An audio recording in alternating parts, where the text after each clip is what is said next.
በ2012 በተካሄደው ፎከስ ኦን ኤቢሊቲ የተሰኘ የአጭር ፊልም ውድድር ላይ የሚኪያስ ሙልጌታ የስኬት ሐውልት የተሰኘው አጭር ፊልም አሸናፊ ሆነው በዚህ ሳምንት ነበር። በዚህ ምርጫ አንደኛ ሆኖ የተሸለመው የስኬት ሐውልት የተሰኘው ይህ ፊልም ወጣቱ ሚኪያስ የተሰጠውን እድል ለብዙዎቹ ይተርፍ ዘንድ ጥረት አድርጓል።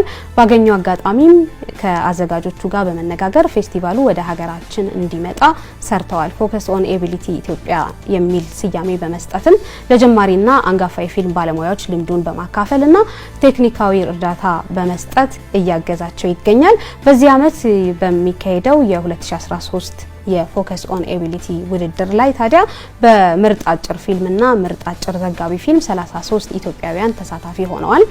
ውድድሩ ለአሸናፊዎች የትምህርት እድል፣ ሰርቲፊኬትና የገንዘብ ሽልማት ያስገኛል። በውድድሩ ላይ የሚቀርቡ አጫጭር ፊልሞች በአካል ጉዳተኞች ችግሮችና ስኬቶቻቸው ላይ ያጠነጥናል።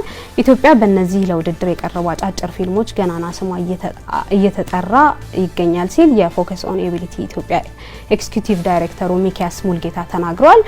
ድምጽ የሚሰጥበት የመጨረሻ ቀን የፊታችን ማክሰኞ ነው። በውድድሩ አሸናፊ የሚሆኑ ደግሞ በዚህ ምርጫ አብላጫ ድምጽ ያገኙ ስለሆነ ስክሪኑ ላይ በምትመለከቱት ሊንክ እየገባችሁ ለኢትዮጵያውያኑ ተወዳዳሪዎች ድምጻችሁን መስጠት ትችላላችሁ ተመልካቾች።